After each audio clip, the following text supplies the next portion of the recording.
This is how I got funded 150K in 1 month. There's no big trick into getting funded. I had three combines or challenges, whatever you want to call them, coming into December, and I traded the right way. I had my trading plan. There was a couple trades that were not the best trades and not what I'd like to trade, but they did end up playing out. So there could be a little luck into it, but I don't think trading is gambling or luck. Uh, a lot of it is consistency. You have to have a trading plan. You have to be patient. You have to be consistent. You have to. It's a lot of it is a mind game and mental, and it's gonna be hard. At first, I didn't think I was ever gonna get funded. I didn't think it was possible. And then I did get funded a couple months ago when I was in college. I took a break off after I got funded because I blew the funded account in literally 2 days. And then I opened up two more in from Top Step, which is a prop firm I use, and then I use their platform, which is right here, Top Step X. I love it. It's actually my favorite. So I had two 50K funded accounts coming into the month of December. They're pretty much break even in the month of December, and I had a great month. Well, this is the Express funded account, but here's my month so far for the Express funded account. I don't have the prop firm, which is like the first 2 weeks of December on when I got funded, the stats on that. So a little before I got two of the accounts funded, TopStep gave me a free account for a month, which I don't know why they did it. They sent me like an email about something going on with their website or something. So they gave everyone a free account, free month. So I passed that account too before the month ended. So that was an absolute free account. Other than the activation fee for Top Step, when you pass an account, you have a $150 activation fee for any account size. It stays $150. So since I passed it in that month, I didn't get rebilled for $50. So it was an absolute free account for the month. And I was able to pass it. So how I was able to pass it, a lot of back testing, a lot of journaling. There's a lot of things that go into it. So when I like to back test, I like to draw lines from each day. I'm not gonna do that right now, but I really just like to go to the time I trade, which is 9:30 to 11, which is in my trading plan. I have to take a trade from 9:30 to 11, or I don't take a trade. And what I like to do is basically go back to a day from 9:30 or 11 and really just see like would I have taken a setup here? Is there a setup that presented itself that I missed? Anything important? So I'll basically just go through because I don't have there's no replay in the Top Step X platform. I'll basically just go through manually and see if there's any setups. I'm gonna try and find a day that has a good setup so I could show you guys what I did daily to get funded. Okay, I didn't take this trade, but this trade would have played out nicely. I do remember this. Not the best setup, but I'll show you guys what I do. So I take a fib from a nice move, and if it's past 9:30, so if it's a move past 9:30, I take the fib for the move, and I want to see a pullback to the 50%. But since it's past 9:30, what I like to do is get a fair value gap on the pullback to the 50% fib. So right here, it's not the best fair value gap. I do trade on the 1 minute. It's like a little scalp. So we have this fair value gap here. I'll zoom in a little. Probably not the best. But I have this fair value gap here, and I want to wait for it to inverse. So right here, we made the gap, and then the next candle we inversed. So I would have entered in on this candle, or I sometimes do like to wait for this pullback, so like we broke through and then a pullback into the zone, but I generally do just like to enter in right at the break of it with a 12.5 point stop loss, and I target a 1 to 3, which is about 37.5 points, and this would have literally smacked in a minute right here, this 1 minute candle. So this is the setup I do like to take. But I'll try and find an example, but if there is a move before 9:30, let's go to the day before. I think there's a move. So if we go to the day before 9:30,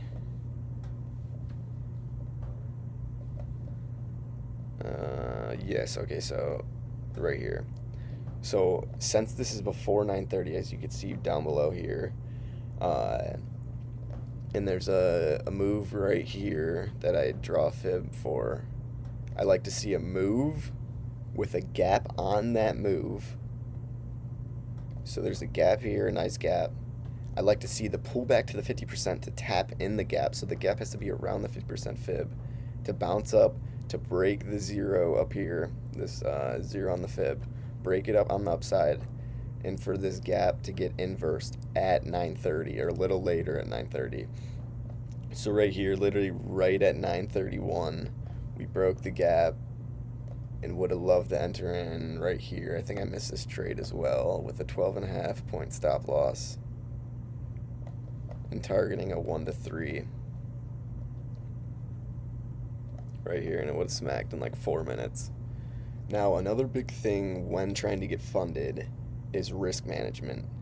That is the number one thing that helped me get funded this month, three for 150,000.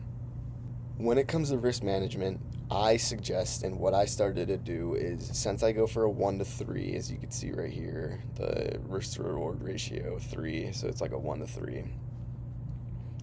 What I recommend doing is when the trade gets to a 1 to 1, which would be like right here, when it gets to a 1 to 1, or if it does, move your stop loss to break even, no matter what. Move it to break even. Because in the chance that it does come back, you're not losing any money. It's a risk-free trade. That is the best feeling, is when you get a risk-free trade. And now what I like to do after that to risk manage even more is when it gets to a 1 to 2, the risk to reward is going to be off because the stop loss is at 0 right now, but just bear with me.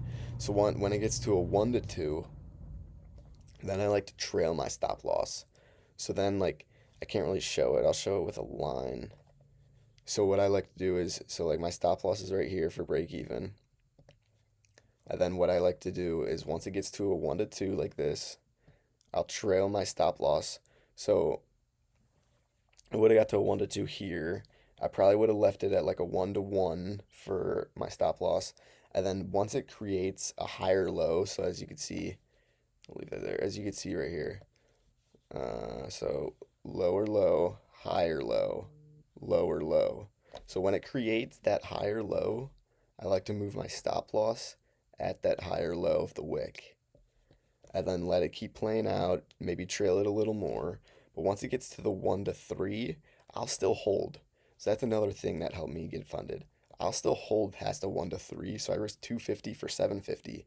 But I'll hold past the 1 to 3 with a trailing stop loss. So once it gets to a 1 to 3, I'm tight with my stop loss, but I'm letting it go until we hit stop loss, or like if it gets to like 2000, I'll probably just take out.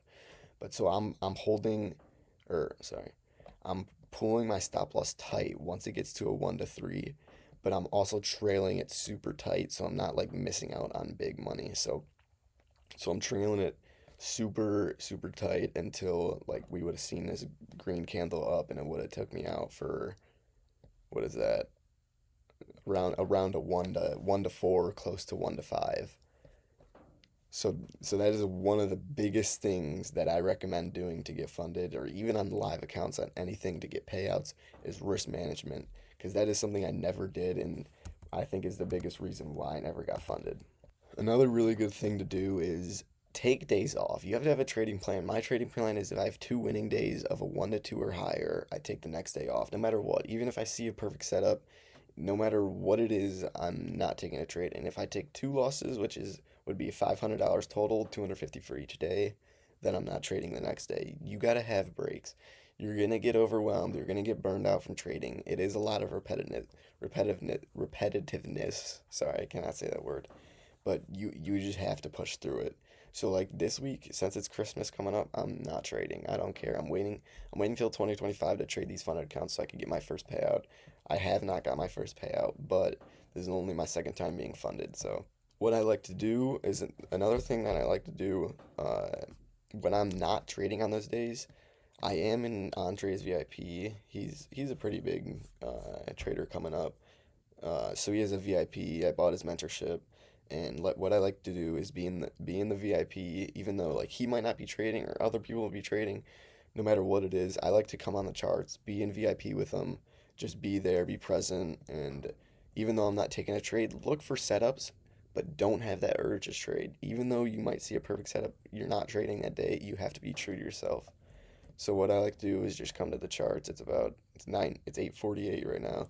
I like to just wait till 9:30, maybe back test a little, wait for the VIP call to get started, and just be with people like-minded and thinking about trading and see the ideas and just be learning every day. Be a learner of the game. That's how you get better every day.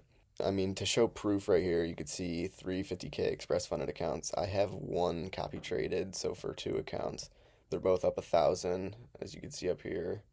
This one's up 1,000, and then the leader's up 1,000, and then this is my newest express funded account. There was a day when I went crazy, I couldn't compose myself. I did get out break even on the day, but here's the proof right here, and yeah. So that is how I got funded 150K in the month of December. My plan going into 2025 is so I'm going to wait to trade these funded accounts, and when 2025 comes, I'm only going to be trading this funded account that's not copy traded until I get my first payout. I'll probably be copy trading it with challenges because I want to get two more funded accounts because you could have five funded accounts at a time with Top Step. So what I'm going to do is I'm only going to be trading this funded account that's not copy traded, but I'll copy trade it with two challenges from Top Step. And until I get my first payout with that funded account, I'm not trading these other ones. But once I get that payout, what I'm going to do is I'll most likely, those two other challenges will be passed, hopefully. And then I'll have five funded accounts. I'll leave this account alone and only have that one by itself. And then I'll copy trade the other four. Because okay, so obviously you don't want to be thinking about money, but truly, most people, when they get into trading, is because of the money. And to make a lot of money, you have to have a lot of uh, capital, and obviously I don't have a lot of capital right now. That's why I'm trading funded accounts.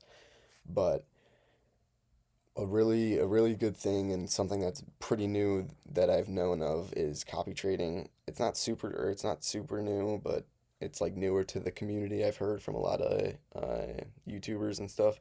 It's copy trading. So as you can see here, these two are copy traded. So like this one's up 1,000 and this one's up 1,000. And the reason of that is because I only trade on the leader, but it copies to the other accounts. So let's say I have four funded accounts copy traded, and I make $1,000 trade. That's $4,000 because it's through four accounts.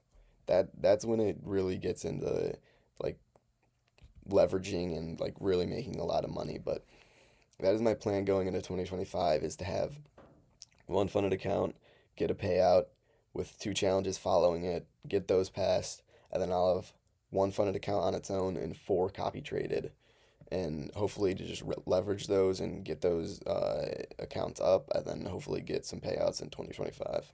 But with that, I'm gonna wrap up this video, get to editing, and I'll see you guys tomorrow.